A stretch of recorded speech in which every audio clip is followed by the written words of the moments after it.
नमस्कार, न्यूज अब तक से वरुण शर्मा। और सबसे पहले आप हमारे चैनल को सब्सक्राइब कीजिए, क्योंकि YouTube और Facebook सहित अन्य सोशल मीडिया में 40,000 से ज़्यादा हमारे नियमित दर्शक हो चुके हैं। यह सब सतना वासियों की बदौलत संभव हुआ है। आपसे अनुरोध है, अधिक से अधिक सब्सक्राइब करिए और हमारे पेज को भी लाइक करिए। आज की खबर व्यापारियों को लेकर है। व्यापारियों का राज्य स्तरीय सम्मेलन आज सतना के सिटी पार्क में संपन्न हुआ। यह सम्मेलन kite confederation of all India traders के तत्वाधान में हुआ है, जिसमें काइट के राष्ट्रीय अध्यक्ष BC भरतिया, प्रदेश सचिव अशोक दौलतानी, यहाँ के संयोजक उमेश पटेल सहित कई गणमान्य व्यक्ति उपस्थित रहे। विशेष रूप से सतना के महापौर और उद्योगपति योगेश तामकार सम्मेलन में उपस्थित हुए। प्रदेश भर से व्यापारी संगठनों के प्रतिनिधि इस सम्मेलन में शामिल हुए हैं। हम बता दें कि छत्तीसगढ़ से भी व्यापारी संगठन यहां आए हुए थे। प्रमुख रूप से सम्मेलन में व्यापारियों के बीच कई मुद्दों पर चर्चा हुई, जिसमें प्रमुख रूप से इस सम्मेलन में व्यापारियों के बीच GST को लेकर, चाइना के प्रोडक्ट्स को बायकॉट को लेकर और ऑनलाइन ट्रेडिंग जिसकी कोई पॉलिसी नहीं बनी, उस पॉलिसी की नीति निर्धारण के लिए सेंट्रल गवर्नमेंट से बात करने को लेकर प्रस्ताव पारित किए गए। यहाँ पर यह भी बताया गया कि व्यापारी हर तरह से देश की अर्थव्यवस्था में रीढ़ की हड्डी की तरह काम करते हैं। बावजूद इसके व्यापारी संगठनों को वो प्लेटफॉर्म अभी सरकार ने नहीं दिया है जिससे वो मजबूत हो सकें। अधिकारियों द्वारा उन्हें परेशान किया जाता है, बैंकों द्वारा उन्हें परेशान किया जाता है। इस बात की भी पीड़ा इस सम्मेलन में सामने आई। सतना के महापौर योगेश तामकार ने कहा कि हर संभव मदद वो कैट के लिए करेंगे और जहां तक वो अपनी बात सरकार तक रख पाएंगे वहां रखेंगे। मीडिया से बातचीत के दौरान ऑनलाइन ट्रेडिंग को लेकर, देश की अर्थव्यवस्था को लेकर बहुत बड़ा खतरा बताया है। उनका कहना था, यदि ऑनलाइन ट्रेडिंग की सही नीति निर्धारण नहीं हुई तो देश की अर्थव्यवस्था को दीमक की तरह यह ऑनलाइन ट्रेडिंग बर्बाद कर देगी। कुल मिलाकर कैट के सम्मेलन में कहीं न कहीं सरकारों के खिलाफ व्यापारियों की नाराजगी ही सामने आई है। न्यूज़ अब तक की विशेष रिपोर्ट। मैं न्यूज़ अब तक से वरुण शर्मा।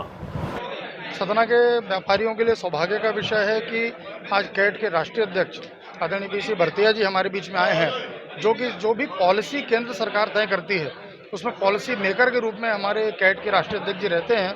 उनसे हम लोगों ने, यहाँ के व्यापारियों ने कुछ बातें रखी हैं और उन्होंने जो उनका अनुभव है उसके आधार पर कुछ टिप्स दिए हैं व्यापार करने के लिए। एडवांस टेक्नोलॉजी के माध्यम से अपने बच्चों के साथ साथ अपने महिला सशक्तिकरण को लेकर जो उन्होंने विषय रखा है, अपनी बेटियों को, बहुओं को आगे बढ़ाएं, उससे व्यापार भी बढ़ेगा, विश्वास भी बढ़ेगा। तो आज एक नया संदेश हम सबको मिला है। मैं सतना आए हुए पूरे मध्य प्रदेश के कैट के पदाधिकारियों को वेलकम करता हूँ, साधुवाद देता हूँ और धन्यवाद देता हूँ।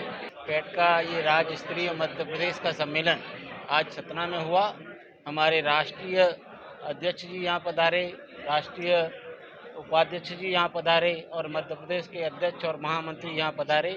उनके नेतृत्व में हमें सुनने का और कुछ सीखने का अवसर मिला है। उन्होंने जो हमें बताया है, हम उस पर चल के अपने व्यापार को आगे बढ़ाएंगे और इस कैट को आगे बढ़ाएंगे। देखिए, व्यापारियों को बहुत उम्मीद थी कि व्यापार अच्छा हो जाएगा, व्यापारियों के अच्छे दिन आएंगे, मगर जिस तरीके से जब नोटबंदी हुई उसके बाद से GST, बैंकों की तकलीफ, मुद्रा योजना में पैसे नहीं मिलना और भ्रष्टाचार और अधिकारी का जो दबाव आ गया है, इस वजह से आज व्यापारी बहुत त्रस्त है और कहाँ बातें करने जाएं ये भी व्यापारी को समझ नहीं रहा। पूरे मध्य प्रदेश के सब जिला के लोग यहाँ आज जमा हुए हैं और यहाँ अलग अलग प्रकार से GST के विरोध में क्या करना है, बैंक जो परेशान कर रही है, व्यापारी कंज्यूमर से डील करता है, इसलिए व्यापारी के पास हमेशा नगद आएगा और वो नगद बैंक लेने में आनाकानी करती है या काउंटिंग चार्जेस लगाती है। सरकार अपेक्षा करती है कि तुम ज़्यादा से ज़्यादा बैंकिंग ट्रांजैक्शन करो, मगर रिटेलर के पास तो कैश ही आएगा। तो कोई ना कोई अच्छी नीति बनना चाहिए। व्यापारियों को आज कर नहीं मिल रहा, बहुत परेशान है। बैंक जिस प्रकार से कागज़ मांगती है उससे परेशान है। जीएसटी में जिस प्रकार से कंप्लायंस की तकलीफ़ें हो रही है, सरकार 1000 से ज़्यादा संशोधन कर सकती है, मगर व्यापारी को एक भी संशोधन करने का मौका नहीं दिया गया। व्यापारी चाहता है मध्य प्रदेश का कि 1/7/2017 के बाद से जितने भी रिटर्न्स हैं, एक बार उनको संशोधन करने का मौका सरकार ने देना चाहिए, ताकि कानून सबके लिए नया था। व्यापारियों से भी गलती हुई होगी तो वो गलतियों को सुधारना चाहिए, न कि उनके ऊपर ब्याज, फीस, पेनल्टी इस प्रकार की कार्रवाई करना चाहिए।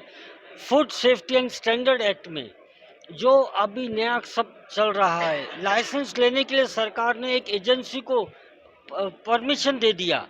वो एजेंसी के लोग फ़ोन कर करके व्यापारियों को परेशान कर रहे हैं। वो एजेंसी ने पूरे देश का ठेका लेके अलग अलग शहर में अलग अलग लोगों को सब कॉन्ट्रैक्ट सामान दे दिया है और वो पैसा वसूलने में लगे हुए हैं। सरकार को ये सारी बातें समझना पड़ेगा। व्यापारी ही पूरी अर्थव्यवस्था की कड़ी है। ये व्यापारी ही रोजगार दे रहा है। ये व्यापारी ही पूरे इकोनॉमिक एक्टिविटीज़ को, अर्थव्यवस्था को आगे लेके जा रहा है। ऐसी परिस्थिति में अगर व्यापारियों की अवहेलना हुई तो हमारे देश को बहुत बड़ी तकलीफ होगी। ये आज इस कॉन्फ्रेंस में चर्चा हुई और इसी के ऊपर निर्णय हुए। देखिए, हमें ये समझना है कि जो व्यापार करने की नैतिकता है, वो नैतिकता से व्यापार हो रहा है क्या? भ्रमण फैलाना, सस्ता बोल के सस्ता नहीं देना, एक आइटम बता के दूसरा आइटम देना, ये सारा जो है ये अव्यवहारिक कार्य जो है इसके ऊपर अंकुश लगना चाहिए। हमने सरकार से, केंद्र सरकार से मांग की थी कि ऑनलाइन व्यापार की पॉलिसी बनाई जाए और ये पॉलिसी के अंतर्गत काम किया जाए, मगर कहीं ना कहीं इनकी लॉबिंग इतनी मजबूत है कि सरकार ने ड्राफ्ट पॉलिसी बनाकर ऑब्जेक्शन भी कॉल कर लिए, वो मियाद भी ख़त्म हो गई, मगर फिर भी ऑनलाइन व्यापार की पॉलिसी नहीं आई। इसका मतलब है कहीं ना कहीं ये लॉबी बहुत मजबूत है और ये कानून नहीं बनाने देना चाहती। जब स्थानीय व्यापारी दुकान जो चला रहा है अनेकों इंस्पेक्टरों से झगड़ा हुआ है, तो ऑनलाइन के ऊपर, उनकी गुणवत्ता के ऊपर, उनकी व्यवहारिकता के ऊपर, उनके लाइसेंस के ऊपर कोई अंकुश नहीं है। ऐसा कैसा मेरे देश में चलेगा? इसके लिए हम सरकार से मांग कर रहे हैं कि सरकार नीति ऑनलाइन व्यापार की जल्द से जल्द लागू करे और एक व्यवहारिक हो। वहाँ वो लोग जीएसटी भर रहे हैं क्या? कौन चेक कर रहा है? खरीदी से कम भाव में बेच नहीं सकते, कानून है, तो ये किस प्रकार से बेच रहे हैं? 2500, 3000, 4000 करोड़ का नुकसान देकर भी ये बाजार में खड़े हैं। तो ये कौन सा, कहीं ना कहीं हमें ऐसा लगता है कि अर्थव्यवस्था को कब्जा करने के लिए विश्व युद्ध चल रहा है और ये कंपनियों के माध्यम से हमारे देश की अर्थव्यवस्था के ऊपर कब्जा करने के लिए ये जो नुकसान दे रहे हैं, ये नुकसान नहीं है, मगर लड़ाई का, कब्जा करने का खर्चा है। सरकार को जागृत रहना जरूरी है। करोड़ों लोगों को खेती के बाद सबसे ज़्यादा रोजगार देने वाला खुदरा व्यापार है, और अगर ये व्यापार डिस्टर्ब हो गया तो मेरे देश में कितना बड़ा बेरोजगार होगा, वो आंदोलन मेरे देश को कहाँ ले जाएगा, ये भी चीज़ समय रहते हमको समझना है। मैं बीसी भरतिया, राष्ट्रीय अध्यक्ष, confederation of all India traders, नई दिल्ली।